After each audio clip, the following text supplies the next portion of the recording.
Welcome to the Naavik Gaming Podcast, where it is our mission to explore the business and future of video games.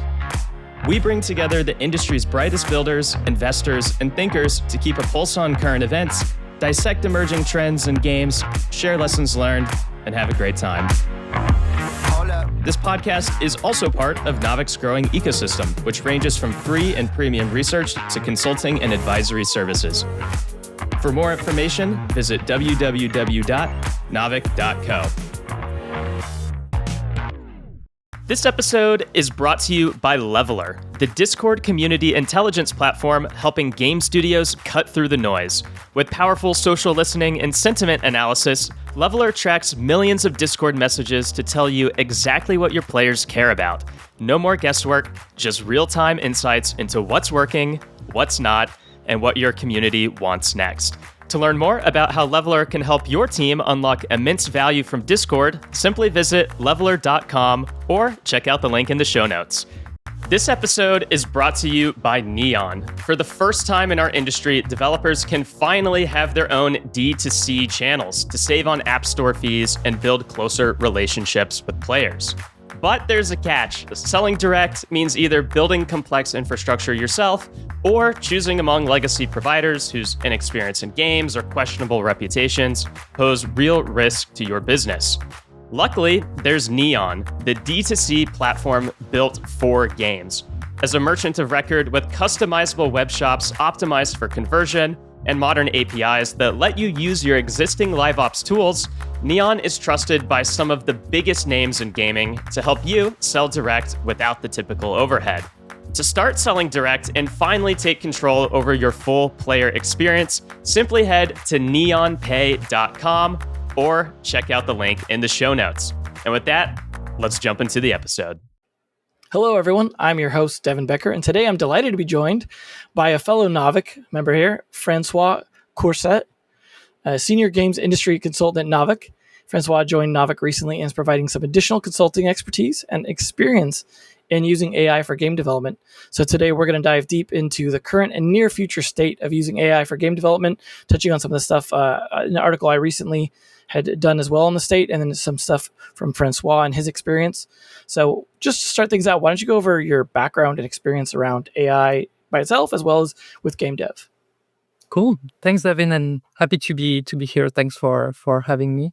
So I've been working in gaming across research and strategy roles for the past 8 years in companies like Nielsen, Ubisoft, and most recently at NetEase as part of the global strategy team, where I was in charge of monitoring, identifying, and assessing any kind of new AI-powered tools that could be leveraged to improve our production pipelines or directly serve some of our gameplay propositions. With this idea of a sort of open innovation, establishing strategic partnerships and collaborations with external tool providers and understanding where the value was in all those new kind of AI related innovations. One of the things we worked on was supporting Team Miaozi, one of the first studios to implement in-world AI's technology in a consumer facing product, which was Sign-Us Enterprises. And so throughout this time at NetEase, I kind of saw firsthand the lack of general present focus in the way we approach AI, kind of looking at the hype without necessarily having reliable sources of information of what AI can actually do right now in games, with also the multiple internal roadblocks to actually adopt and deploy AI solutions within kind of gaming companies, and even on the tool provider side, struggling to kind of enter those gaming companies, find the right point of contacts to actually engage and suggest those innovations. And so kind of took all those learnings and figured that there might be some potential to support the broader gaming industry. And I recently joined Naavik to help studios and any kind of gaming companies looking into AI and gaming as part of a new AI consulting service that we've recently announced at Naavik, and more broadly supporting all consulting needs. Well, excellent. I mean, as you've put it, like a lot of people are still figuring things out. So you're not hearing necessarily a lot of even learnings from a lot of these companies. It's definitely let's figure out what we can and can't do, and we're probably not going to announce anything unless it works and we're happy with it. So it's even the failure learnings, right, where it's like definitely difficult.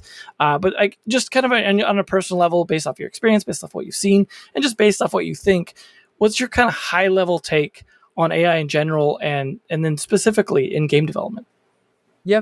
So in general, I think like any hot topics or sectors, there's a need to kind of cut through the noise. We tend to kind of underestimate the future potential of it because it's going to be extremely transformative. But at the same time, the current potential tends to be overestimated, which leads to all sorts of issues when actually deploying solutions.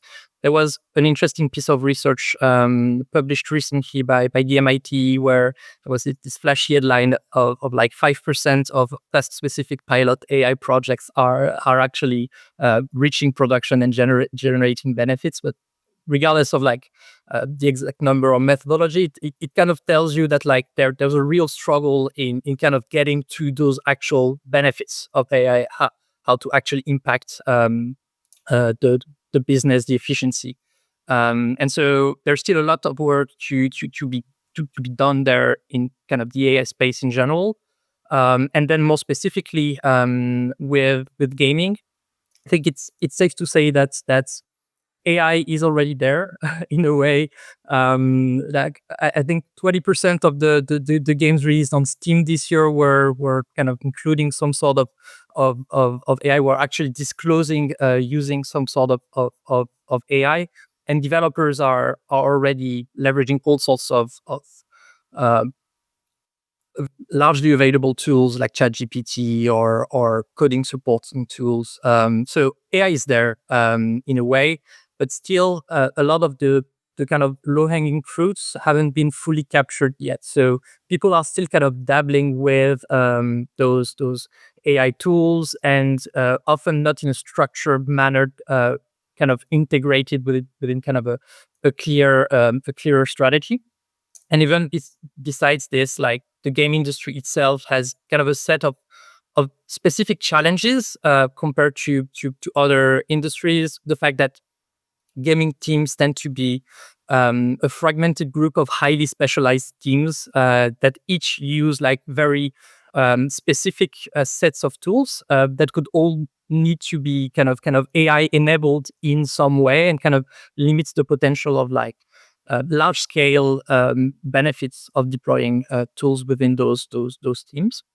The gaming projects are long as well, and it's often tricky to kind of change course in like a 3 to 5 year kind of production pipeline. So adopting new technologies mid project can sometimes be an issue, and often in gaming we also don't see a lot of change management teams that are really dedicated to um, deploying and identifying all those new technology innovations built externally that could be beneficial for the game production teams. And on top of that, you have also all the brand risk and consumer backlash that kind of comes with dabbling with AI. So it creates an additional layer of risk on top of everything listed here. So it makes it challenging for the gaming industry, but it also means that there are like very interesting opportunities to uncover, and when properly executed,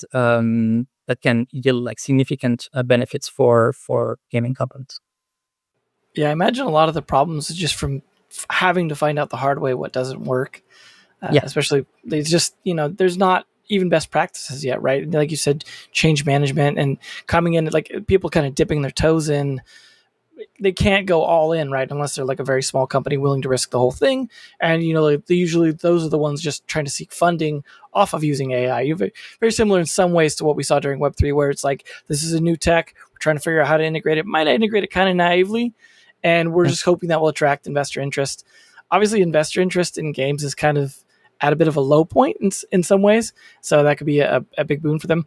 But I'm kind of interested in like the very down to earth practical aspects of this. Like, what can we really do right now? And so, like, on that topic, like, are there some favorite tools either that like work well now that you have, like that you've tried and used, or ones that like have shown enough potential where you're like, maybe it isn't doing it right now, but we should definitely be trying these and like building towards that? Yeah.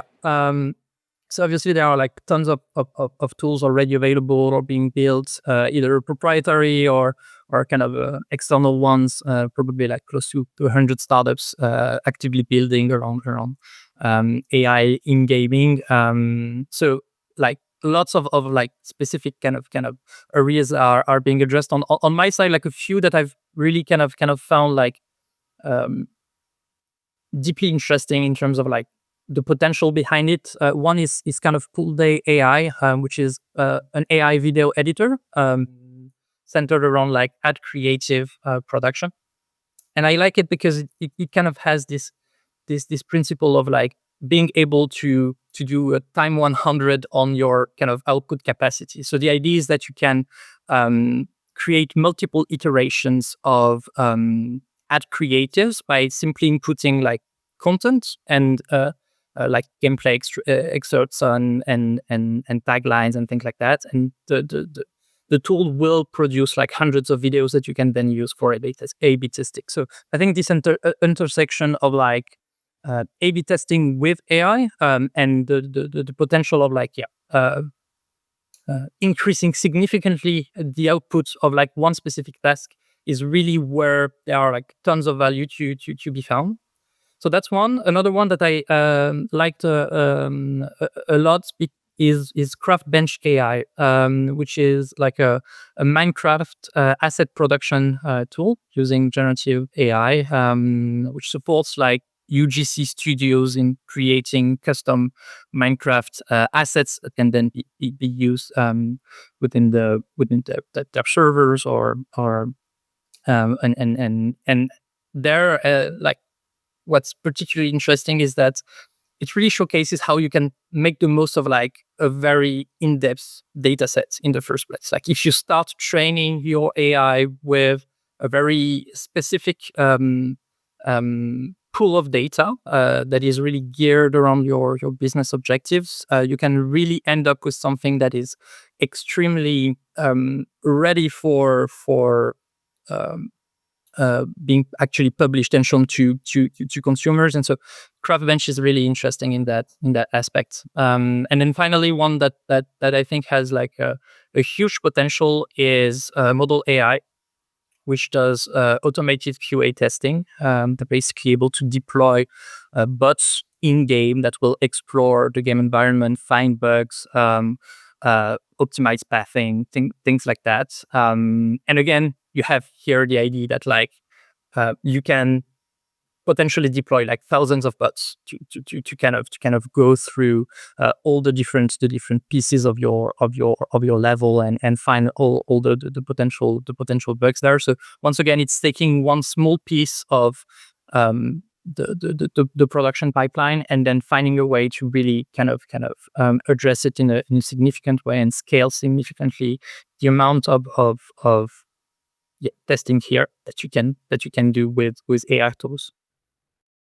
Yeah, that seems really useful considering just man hours for testing, especially when it comes to like testing something after a fix and all those kinds of things where you constantly have to test same content on a very tight schedule.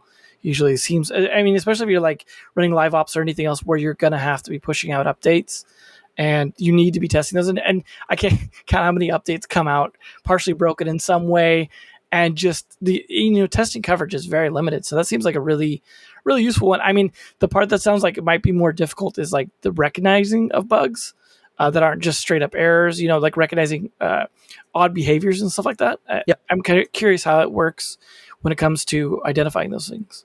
Yeah, and it's always like so it's one of those cases where like the entire kind of game testing pipeline won't be kind of addressed by like a single tool, but rather it's about like finding those like tests that can be supported by AI and improved by AI, and then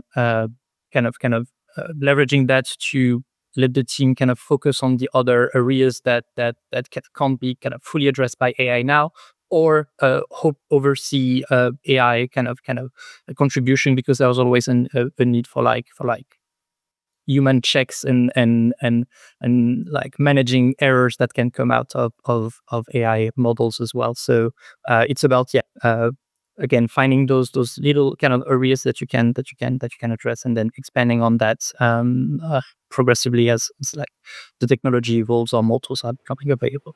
Right, kind of that theme of like, it's not about replacing people just yet because it doesn't do the same thing as people. It's about augmenting and Exactly. enhancing what you can do. Right. I mean, I have heard, obviously people at the programming level often are like, AI programming is no good, stuff like that. But I have heard good things about it for like unit tests and that sort of thing, right? Where it's like getting that kind of coverage, something that's kind of a pain to keep up on and set up, like those kinds of things where, as we hear all the time, repetitive tasks and things that are a bit like manual work, those tend to be sometimes best suited. I mean, it makes sense, right? Something that logical and repetitive is good for a computer.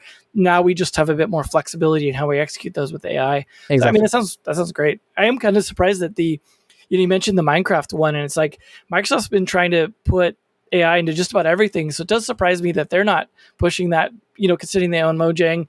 So Minecraft is essentially a Microsoft project for the most part.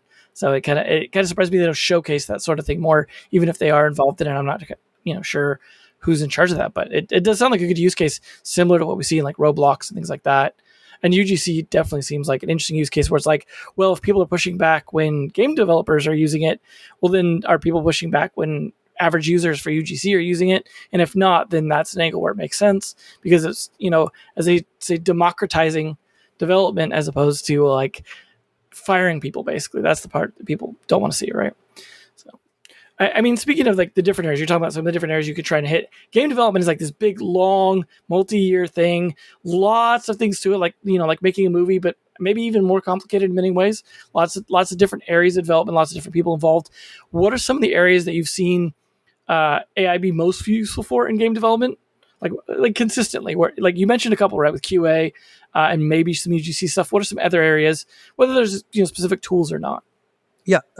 So I think one is asset repurposing. So the idea of like taking existing assets and reusing them in a different way. For example, like create a Christmas themed version of my game assets so that I can do like a Christmas event, for example. So here it's more about like reusing existing stuff and iterating rather than actually creating assets from scratch, which is really where I think we see the most potential in this kind of repurposing element. So it's especially helpful in live service content production, but it can be valid for sequels, DLCs, basically any place where you can feed existing assets into your model to kind of iterate on. To come back to this idea of like iteration and being able to kind of multiply things where really AI has like tons of potential. I think this area is particularly interesting, especially in 2D right now, because for 3D the tech still needs to kind of mature a little bit, but most likely in the coming months or years, this 3D assets will be similarly impacted by kind of this idea of asset repurposing. Another one, obviously, I've mentioned ad creatives, I mentioned QA, so I'm not going to dive into these once again, but localization is very interesting as well.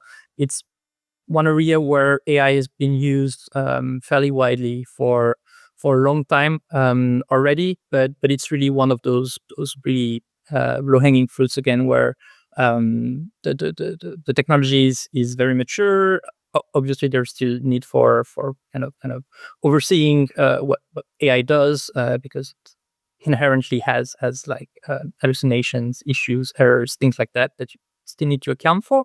But there is a huge potential there, and with companies like Allot AI and kind of building around localization.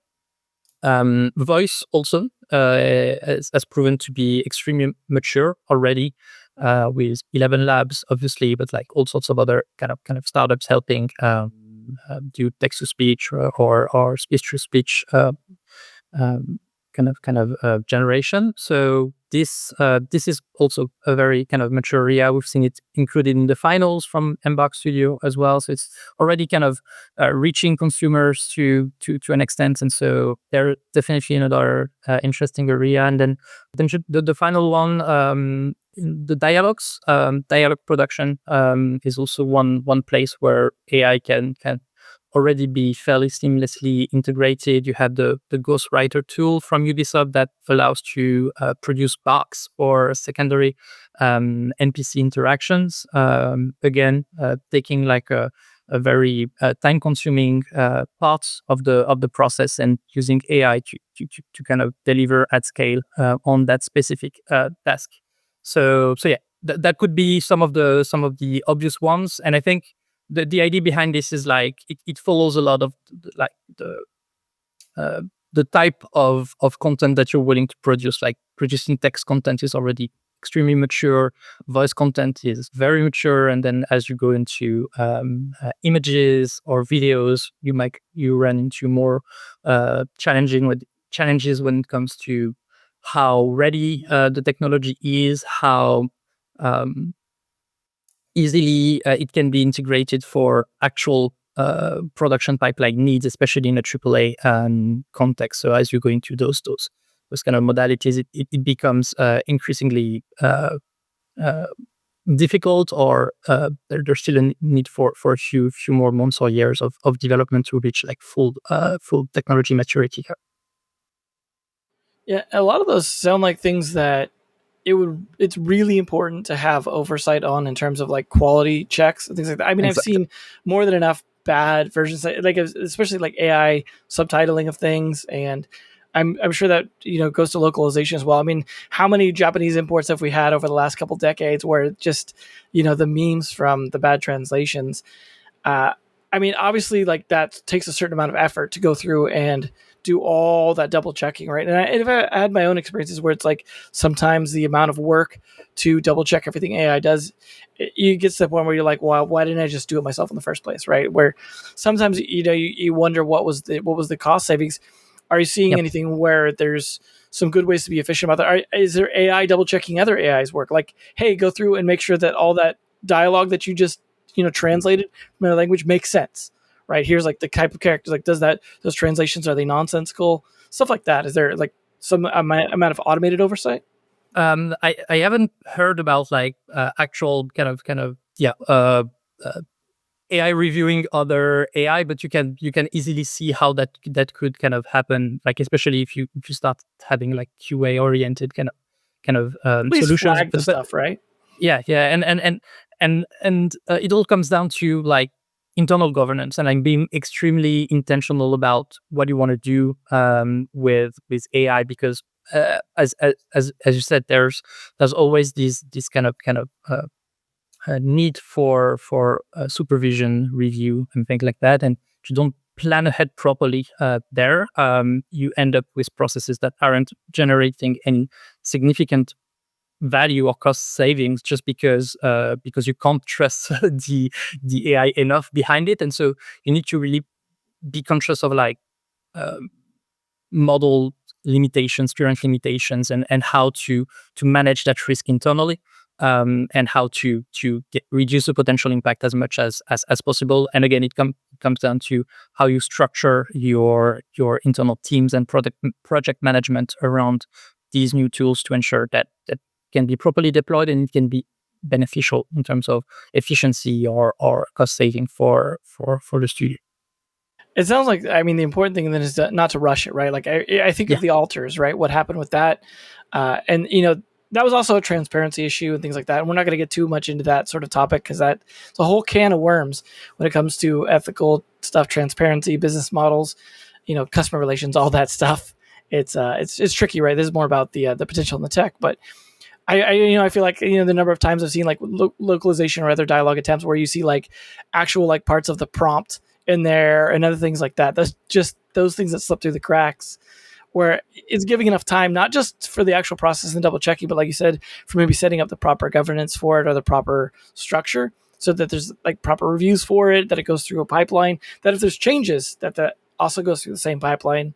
So it's like, don't just jump into it thinking, oh, we're going to rush into this and suddenly save our game company with Yeah, this. It's like, you got to there's think no it through. magic. There's no Yeah. magic there. Like you still need to do the work in a way and work alongside AI rather than kind of leaving everything to AI. That's where you run into massive issues, even backlash and those kind of news that we see pop up here and there. I mean, on that vein too, like there's a lot of these companies experimenting internally, right? And I think part of that's just like they want to figure out what will work for them with their particular workflow and their particular data and things like that. But that takes time away from the working on the game, right? Where it's like they've got a budget, they're on that game's budget. They're not usually, unless it's a studio with a ton of leftover money, or if it's like, hey, maybe like Valve or something like Rockstar, where they've got money to burn to some extent, they kind of have to burn some of the game's budget on that. Are you seeing like where it's some of the developers just looking to see if they can improve their own personal productivity? Is it like independent teams kind of just experimenting, kind of a prototype lab? Like Ubisoft, for example, has their the individual lab doing those sorts of things. See some of that. What's kind of your overall take on how people are approaching that internally in companies? Yeah, so I think they're like, so the idea comes down to being intentional about what you want to achieve with AI and keeping that business focus in mind. You see different initiatives, like you mentioned, AI labs being built, all sorts of like internal R&D initiatives. All of these need to be like tied to actual business objectives. Like if you end up kind of experimenting with like a team of AI researchers looking into anything that's possible through AI, that's a significant issue, and we've seen kind of projects and pilots that are more kind of showcasing what's feasible rather than like what can be actually valuable for businesses. So I think what studios need to do is really balancing the needs between like extremely specialized tools that will yield like located benefits versus tools that claim to address like a massive part of your game production pipeline. I think it again, there's no magic here. Like production pipelines in games are extremely complex, involve like a lot of different tools and teams, and so it's about like identifying those efficiencies, reviewing strategically and systematically like all those innovations to see what can be fitted into the various projects. So it's really about like staying alert, finding the right teams or external tools that can be easily leveraged and plugged in to address specific areas, and when relevant, and mention like it's mostly for like broader kind of organizations, like really invest on building an edge in a specific area based on internal data sources, for example, that can't be accessed by external company, and that allows you to actually polish a tool one step further and really be able to kind of optimize your own internal processes with those kind of larger IPs or studios. Yeah, it sounds like a long process for a lot of these companies trying to figure that out. It sounds especially tricky too because, like, you have these business goals and things like that, and most of those are going to be financial or times based, and you can't really show off the fruits of those results to the customers generally, right? Because the players are not going to like to see that. You're not going to be showing off like, hey, look what we did with AI. We saved ourselves money, or we like generated something that you guys thought was real. Those kinds of things you can't brag about, and so it becomes kind of this weird thing where you could kind of show it off internally a little bit to be like, look, we found some things that worked, and kind of have the communication and some of that governance and sort of infrastructure inside. I imagine that a company culture then matters for that too, because you get the internal revolts of developers like, hey, are you trying to get rid of me? Are you trying to take my job? I don't want to see KPIs improved there because that means a threat to me, or to the creativity of the game, things like that. That seems like a really tricky process to navigate. Yeah, and really the teams that really kind of manage to uh, progress there are companies that have those established kind of strategy gameplay teams in a way that really look at those tools at that understand like all innovations coming up from the startup world, but also look at the broader kind of AI innovations, and kind of the broader business landscape, and trying to really tie that to, okay, what are our internal processes, and where can we match those kind of two pieces together. Right. Especially now too with the KPI stuff and the spend that it takes to do that stuff. You have that whole like people talking about, the returns just aren't there for AI, that sort of thing, where there's a little bit of like that sort of trying to bubble pop, I guess, at this point, or deflate the excitement around AI is definitely like trying to set that realism in there of like, this is not going to be like a magic thing. We need to actually figure out what's going to work for us from a business perspective, or at least something that's going to like benefit us long term if we can afford to do that. And like those are some of the obvious things you talked about, like when it comes to things you could generate, things you can actually translate, things like that. What are some of the more unobvious uses, or some of the like the really interesting things that you see potential in that maybe like outside of the 3D, right? You mentioned 3D is one where it's like obviously like not quite there yet, but I think it's almost a given, like what you said. Yep. What are some of the like the unobvious ones, or the ones that people should be putting more time into or thinking about, or just don't let it blindside them, like investigate now kind of thing? So I think one that is extremely interesting, more kind of on the gameplay side of things, is really this idea of like um, adaptative difficulty, and like having a game world or an environment that's constantly kind of adapt based on the player's input. Can be like adding more enemies based on what like you kind of like what the player does. Like if it's a good player, you put more enemies to keep it interesting and engaging. So I think that's really an area where having tools that are context aware and that can allow to tweak parameters for the gameplay experience would be extremely relevant. Been done to a certain extent, like all the games like Left 4 Dead and things like that. But pushing that further with the latest AI innovation is definitely an interesting area to look at for. I think there's also an interesting angle for like brand engagement or IP engagement, and kind of a consumer facing way. We see a lot of engagement, like not necessarily AI related, but with clip productions, like with Roblox, for example, Roblox Clip It.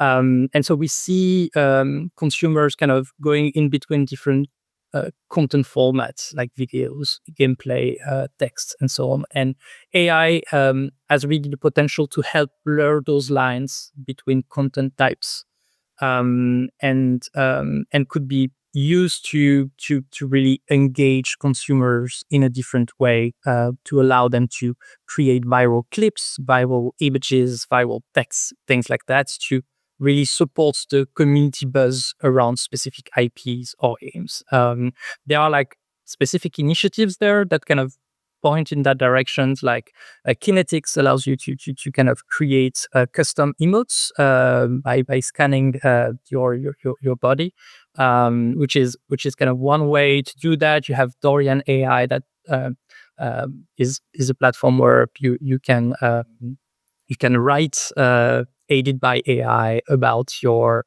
favorite characters or things like that. So really kind of pushing this text user generated content area as well. So this idea of like, using AI not only to strengthen ability to create content in UGC, but also to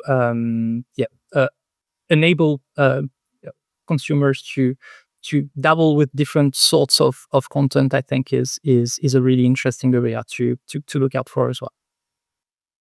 You make me think of some of the stuff that we've seen before, where people try and experiment with trying to bring characters out of the game. Like even like Left 4 Dead, you bring up. I remember when there was like Twitter accounts for the different characters. Like I don't even remember if those were official, but just like talking as them and like bantering and sort of thing. And it brings up that idea of like control of the experience when it comes to using AI that's reactive rather than like in the production process, right? Like there's this big separation between, is this something we're using to produce content in some way or produce the game, or is this something that is real time to interacting with players in some way? And we have seen some experiments with that, like the Darth Vader in Fortnite was a good example, or any of the chatbots that have been online. And the big theme that I noticed with those is when they go out of control, it becomes its own form of publicity, good or bad, right? Like, and you could say maybe all press is good press, and maybe a lot of people might not have heard about the Darth Vader character being in there that you could talk to it and wanted to go talk to it after and actually played Fortnite because they heard about that because of the bad press around that. It could have been that, but that was like two brands having to deal with the backlash of that, right? You've got the Star Wars side of things under Disney, and then you've got the Fortnite side of things having to deal with that as well. And maybe even the AI tech side of things having to deal with where that might be loose. And it just makes me think, like you talk about like the Left 4 Dead style directors or any of this stuff that would normally be a bit more procedural or algorithmic, suddenly being like, can we use these models to sort of like take a little bit of the rails off and allow for a lot more situations that we could code for, but also doing so, the rails are off, right? And you end up with these situations where now, I mean, games are somewhat about controlling the experience, right? Where you're building around an experience, but you don't necessarily control the way you do like with a movie or something like that, right? But do you think it's possible for us to kind of find that middle ground where we allow players to really just kind of do whatever they want, maybe in a single player environment, maybe not as much as multiplayer, or even around that content creation stuff where they're not going to go, hey, I'm going to make Darth Vader drop the N word and then clip that, and there's my social media content I created with it. No, yeah, it all comes down to this idea of like where's the fun first in what you do with AI. You need to ensure that whatever you're building, it's gonna add value to the end player. Like, is there part of my player base that is actually interested in playing what I'm building, like the new gameplay proposition that I'm building using AI? Because you can really see like AI easily allowing to do endless things, right? But is endless fun really? And how does that serve your game to have infinite conversations with anyone that you can meet in the game? So I think game studios will need to balance like what's editorial and what's kind of artificial or what's generated by AI within those games. So as you were mentioning, there's a lot of uh, controlling to do on ensuring that AI is used like in places where it makes sense and in places where it can't be broken too easily by players. So that's the first thing. There's another thing that will likely be kind of cultural evolutions around the way we look at AI generated content. You can see it already in this in like consumers are already playing with AI tools and generating images or content for fandoms and online communities in general.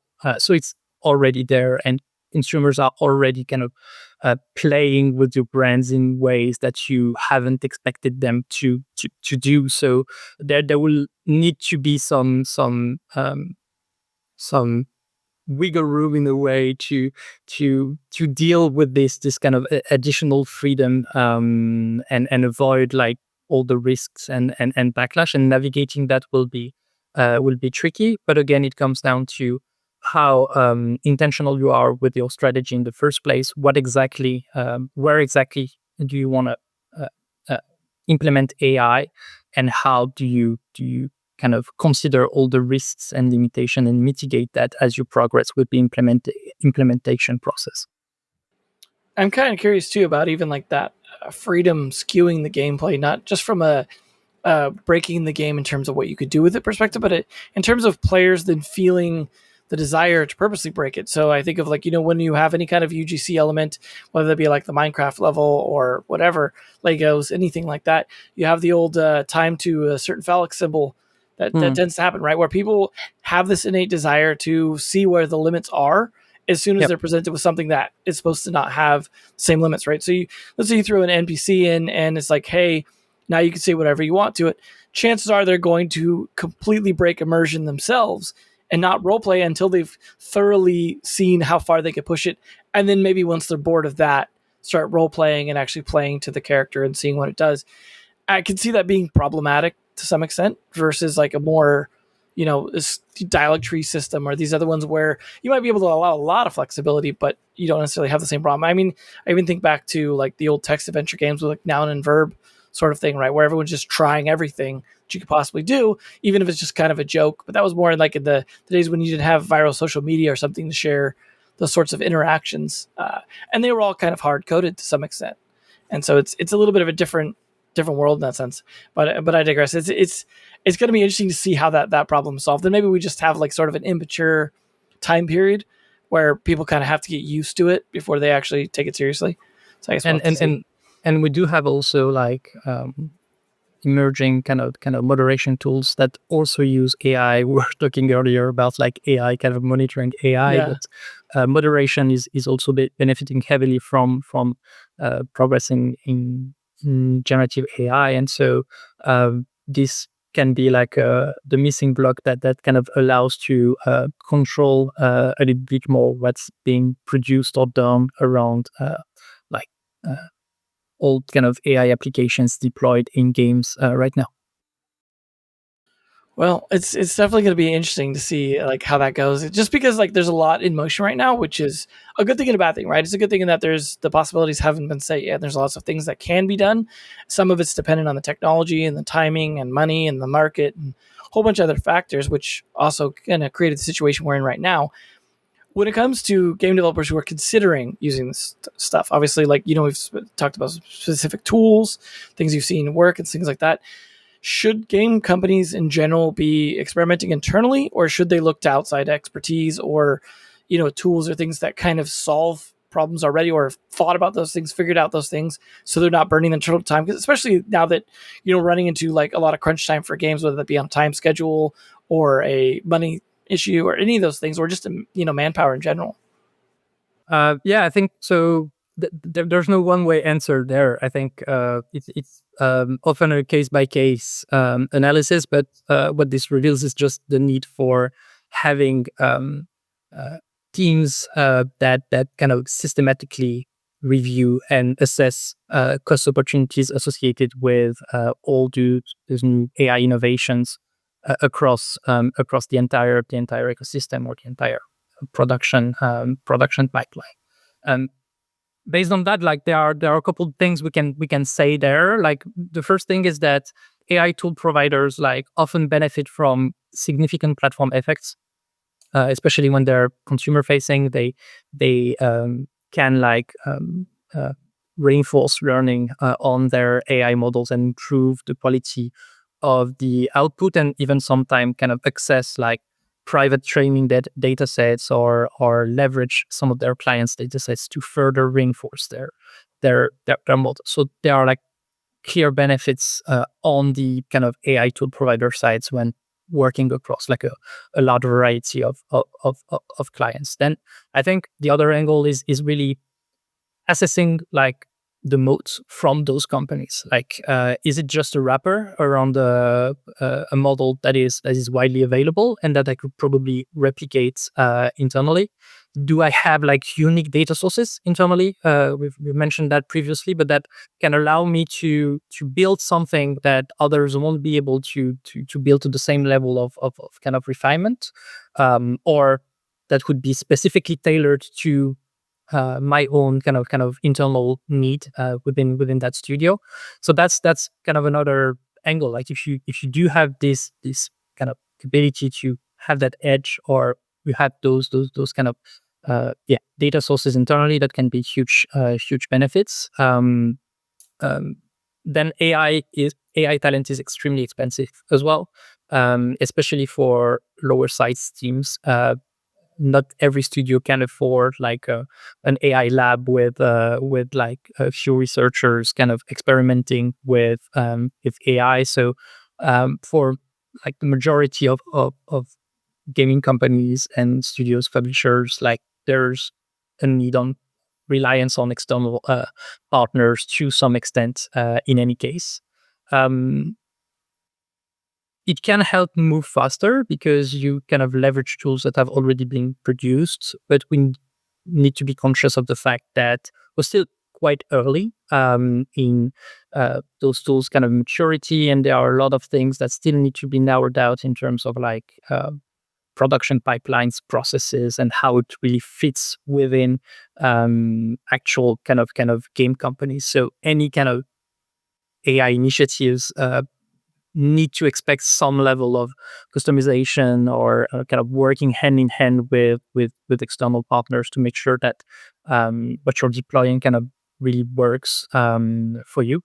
And then finally, it's about like uh, keeping focus. Is your company building games or building AI models in a way, and what brings the most value to your company? And so, yeah, leveraging external kind of providers can definitely help kind of alleviate a lot of the distraction associated with kind of looking into AI. And there's tons of applications that can already be explored with the solutions that are widely available.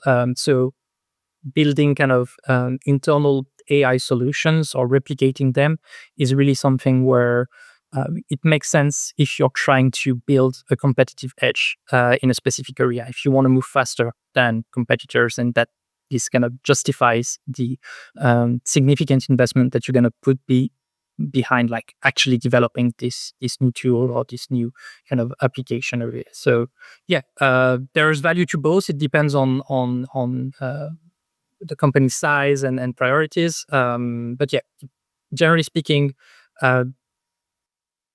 you kind of assess this. Studios need to really look into all those solutions and really have this case by case approach of is it mature enough? Is it bringing valuable kind of efficiency to our company? And if so, moving forward with this is internally also. You bring up interesting stuff about the data, right, being a big part of that decision. Are we sharing data with partners? Do partners have data that we don't? Do we need to like try and build this moat ourselves to have a competitive moat against competitors, especially like a publisher or big studio level where you're like, hey, we're doing this because we want to be ahead for our, games under our big umbrella, those sorts of things. So we can help partners do that sort of thing. It makes me think of some of the studios that will help, like Voodoo and stuff like that, sort of groom and help these studios underneath them build up what they're doing, and having expertise like that could be helpful. But it also makes me think of like stuff where Roblox, for example, was touting, hey, we're the only ones who could make this sort of 3D model generative stuff because we have this massive data set of games using like 3D modeling within our sort of a sandbox. And we can use that data set to then build a tool that would be very difficult for anyone else to replicate internally or otherwise. So it is an interesting consideration there. Like that might be like on a topic by topic, case by case basis, as you said. It makes a lot of sense to kind of evaluate that carefully before making that decision. And it hints also at like broader changes that will likely to happen within organizations around like how to systematically collect the data that will be helpful to fine-tune models or build models, because AI models are just as good as the data that you feed them with initially. So companies will also need to kind of like think like before even deploying AI, like how can we properly collect data that's going to be helpful. Like if I did like thousands of concepts over the past few years, like how can I take the learnings from this and actually make something that's valuable, how to take value and extract value out of all those learnings and unstructured learnings and data that studios can collect over time. So that's another part where, again, being intentional about the way the company is structured, the teams are structured, the team kind of work with each others, can really help enable longer term gains and opportunities for studios when it comes to AI. Definitely. I mean, it makes me think like the studios, especially that do a lot of games in the same genre, or like have a lot of like historical data from their own games, and they're making those kinds of games going forward, can especially benefit because they can train off that data. It reminds me of what you were saying about the live ops sort of thing, where you're like doing the seasonal content, like the remixing kind of thing. If you were making games, and then like whether those be sequels or games within a certain genre or theme or whatever, that you can utilize that sort of thing to train the models. Obviously, training models is kind of a weird thing that's not always accessible, and depends on the model and stuff like that. And that's a whole technical thing we won't even get into. But I think the big question, like having discussed a lot of this stuff, like sort of the more nitty gritty with the details of how studios think about this, the big question is should most game studios, and you feel free to break this down into individual silos and categories or whatever, be experimenting, looking into, toying with, or considering AI right now or in the near future? Or should it be most studios should just be like, hey, let's wait till this stuff's mature, we're already like taking enough risk even just making a game right now, that sort of thing? What do you think overall on that? Yeah, so I think there we need to come back to the broader picture of gaming right now, with like this need for production cost optimization, especially when it comes to AAA kind of projects that have like that are reaching new heights in budget sizes, as well as also the competition from emerging kind of markets that are delivering similar level of quality at a fraction of the cost as well. So there are like strong external incentives and pressure for studios to um, optimize production costs for games in general. So that's the first thing. The second thing is, as I mentioned, like AI is already there. Your competitors are using AI already.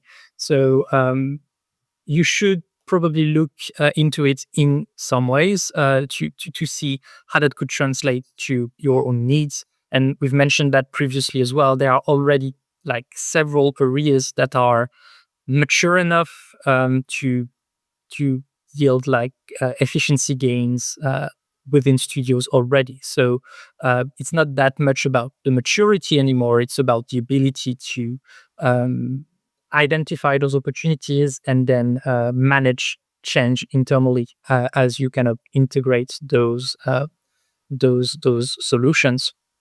And then also your developers are already using AI, so there needs to be some level of intentionality there as well in the way you allow AI tools to be used and where, and tracking the potential issues that might come with using those AI tools. So in a lot of ways, like you can't really like studios will need to adapt to this new wave of like AI innovations that is coming. Again, it's kind of already there. The one part where it's less of an obvious kind of area to focus on would be adding gameplay benefits. Like some studios are kind of experimenting with finding new gameplay propositions using AI directly, and there are a lot of kind of issues to be narrowed out. There are like what can be enabled by AI, how fun is it, how to navigate consumer adoption, who is actually interested in AI within my consumer base, and most importantly, even like how do I monetize this? Because token usage can become like a huge cost center as well. So how do I deal with that? So all of this area really depends on whether you're trying to find the the next new shiny thing, or the new kind of genre that's going to be a breakthrough, which is definitely something that as an industry we need to experiment with, and some companies will find success getting there, but it doesn't have to be a business priority for all studios or all publishers. There are no like obvious indications right now that in 3 years consumers will only play games with AI mechanics. We still haven't really proven that AI mechanics can actually be fun and bring like significant added value to players. So I think on the tool side of things, definitely they're like pretty much all studios and publishers need to stay on top of what's going on there, and understand those innovation and where they fit within their production pipeline. On the content side, it really depends on your company strategy, but it's far from being like a must-have to kind of build AI features in your game. Yeah, I mean, there's a lot to consider there, but I knew it wouldn't be an easy yes or no answer, which is good here. So it depends is always the answer, right? But you brought up an interesting point in there of even if the answer is no, that doesn't necessarily mean that employees within your company or external partners, contractors, things like that, won't necessarily be doing that. And I think of like this comes up a lot in Marvel Snap, for example, where they contract out a lot of artwork, and it's not a hidden thing, right? Like they have the indicator of who the studio is that does the artwork, or the particular artist, or things like that. And there's these sort of witch hunt accusations sometimes around, is that AI generated art? And you see that sort of thing, and that's obviously going to get crazy and crazier, right? Where everyone's going to be accusing everything potentially of being AI art, but it does bring down that sort of idea of like governance that you mentioned before, Exactly. but not just in the organizational level of where you're like, hey, here's how we're using AI. It's also, are you using AI and not telling us? Yes. Because that can be a huge brand risk if you're unaware, right? If you just, oh, we have no idea that someone did that. Like, so the controversy that came up with Marathon, for example, wasn't around AI, but it was around plagiarism, right? Where it was like, oh, someone that worked at the studio but no longer works here plagiarized from that potentially, and therefore, like, well, we have to do this huge purge now. But you could see the same thing happening with the AI generated art, where it's like, oh, that particular person within our company was using a whole bunch of generative art, and our customer base is not interested in that. Now we've got to go through and purge and redo all that. So it seems like in itself, regardless of whether you'd like to bury your head in the sand and be like, we're not interested in AI, we're focused on what we're doing, you're still going to have to be like, but is anyone within the company doing that we need to know about, or our contractors who maybe these, and I can see that even more in contractors looking to cut corners, looking to shave costs or keep costs down in bids, things like that. Just being like, I mean, localization in general, I feel like if they're not super clear with you, there's a good chance they're using AI without telling you, like just because they're going to be looking for an edge and able to keep costs down. So definitely something to consider. But I think you mentioned 3 years ahead. So I'm kind of curious, the next 2 years, what do you think that looks like? Put on your little Nostradamus hat here. You can feel free to be a little bit, optimistic, but this is the no hype version of what do you think the next maybe 6 months to 2 years looks like in game development in regards to AI and sort of the industry in general and games. Yeah. So yeah, like as I mentioned, I think we're overestimating a lot of like what AI can do right now, and in the next 2 years, we're gonna need to kind of face like the harsh realities that comes with AI, which is that you still need to do part of the work. You need to deal with governance. You need to deal with how to properly implement, manage change, measure success, train your teams on using those AI tools. And this will naturally take time. So I think in the next 2 years, we are really going to get into that phase where AI companies not only dabble with AI, but adopt AI widely. So AI tools will become fairly standard practice across multiple processes, with others that will likely be unlocked as technology gains maturity, like 3D assets, animation, even coding.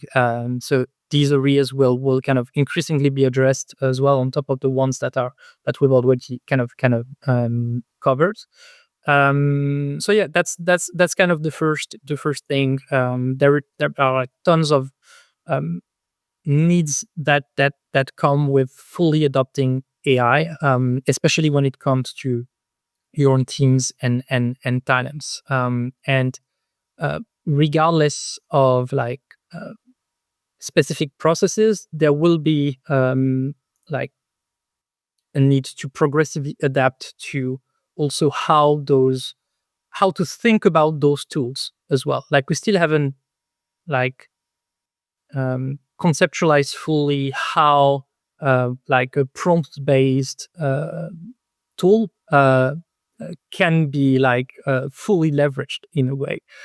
So there will need to be like lots of experimentations and training around how to deal with those changes. I think one of the most concrete change that we're going to see in the next 2 years kind of aligns with broader dynamics within the industry of like increasingly relying on external teams to support like very narrowed kind of core development teams. So I think we're going to see this more and more, like small teams that are leveraging external partners or tools to really kind of support their production capacity, and help them kind of reach a higher level of like Like Claire ambition, let's Obscura, say. right? Where that was kind Yeah. of an example of them leveraging a lot of outsourced partners to be able to do what they could at the budget they had. Yes, like and yeah, kind of keeping like a very kind of focused team, and so yes, we're going to see this more and more. Small teams that are somehow kind of AI enabled, and yeah, working externally more and more. So it won't be a like a radical transformation. Like studios will most likely work in a fairly similar way to in 2 years than they are right now. Right? Like it's not like a fundamental reshuffle of everything we're doing, but rather it will be a range of like multiple located pipeline optimizations that will yield like significant costs and agility benefits. So yeah, I think that's really kind of the the angle people should kind of stick to is this idea of like, yeah, it won't like change everything, and like it won't be magical and kind of address all my needs.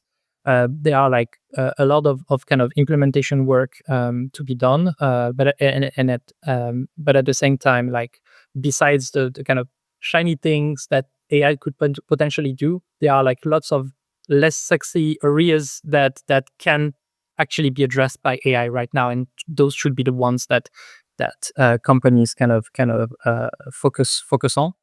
And then in the next 2 years as well, we're likely gonna see the first generation of like fully AI enabled games with new gameplay proposition coming to markets with these kind of radical kind of gameplay innovations, and that will inform whether Gen AI can actually provide significant gameplay value and benefits to players. And so we're likely going to see the first kind of confirmation there, and potentially like the first few games that reach like a significant scale while relying heavily on AI gameplay, AI enabled gameplay.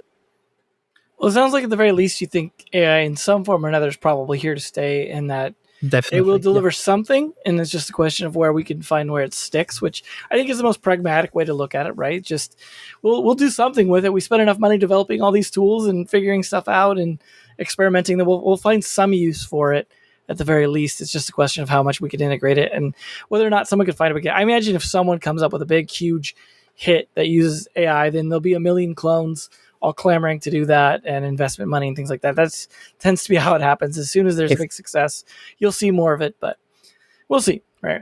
But now is the time for some quick rapid fire ones. So this is short answers only, potential hot takes if you got them, but just firing off the hip. So just 3 quick questions before we go. So first off, the worst AI decision you've seen. Well, not necessarily like naming names, but like we've seen multiple cases of AI being used for key arts, and I think that's taking AI the wrong way. Like you shouldn't start with your most important assets. You should start with what can be easily automated without like being too visible to your consumers and audiences. So that just shows kind of a lack of internal governance, as we've mentioned, and in the way you kind of look at AI use. Don't use it for stuff you're just kicking out the door, I guess. Well, what is the coolest or most exciting use of AI you've seen, even if it didn't always work out the way you'd hoped? Yeah. I think so.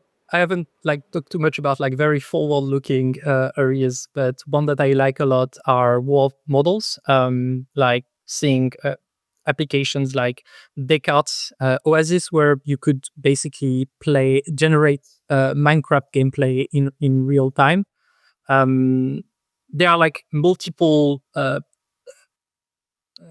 issues or roadblocks, or it doesn't have concrete kind of business applications right now, but it's one of those areas where you get a glimpse of something that is radically different and then really change the way you even think about how to build games, what building games means. So that's one of those areas where it kind of opens up a really long-term perspective of how transformative AI can be in the next 5 to 10 years. Cool. Well, then lastly, the favorite game using AI, and that could be in the production process, but even better if it's in a more obvious use. Well, I think an area where we see AI being very, very interesting is when AI is put at the center of fun, as I was saying. And one game like that is Death by AI, which had some really big success as well. And it really kind of perfectly leverages AI chaos to support the gameplay. So you kind of basically engage with an AI that kind of judges your answers, and it's really fun. It's really easy to adopt as well for consumer, and one way to really engage with AI from a consumer perspective. And yeah, they figured out the fun. So really interesting one. Yeah, it sounds like keeping it loose might be a good way to integrate that way. This doesn't have to be a serious game because it probably won't work that way. Yeah, makes a lot of sense. Well, cool. Well, I wanted to thank you, Francois, for coming on. I really appreciate it. A lot of expertise, a lot of actual practical hands-on use you've had, as opposed to, I think, a lot of the people out there that have mostly just kind of talked about this. So really appreciate your insights. And I look forward to a lot of interesting stuff to go forward, both some of the stuff you're talking about as well as stuff hopefully you'll be involved in. But again, thanks for coming on.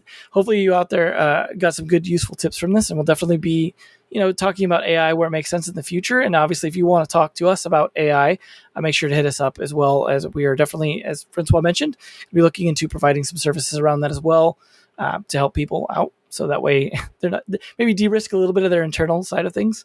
But anyways, thanks for everyone for listening. Hopefully you enjoyed the show, and we'll catch you guys next time. If you enjoyed today's episode, whether on YouTube or your favorite podcast app, make sure to like, subscribe, comment, or give a 5-star review. And if you want to reach out or provide feedback, shoot us a note at podcast@naavik.co or find us on Twitter and LinkedIn. Plus, if you want to learn more about what Naavik has to offer, make sure to check out our website, www.naavik.co. There, you can sign up for the #1 games industry newsletter, Naavik Digest, or contact us to learn about our wide-ranging consulting and advisory services. Again, that is www.naavik.co. Thanks for listening, and we'll catch you in the next episode.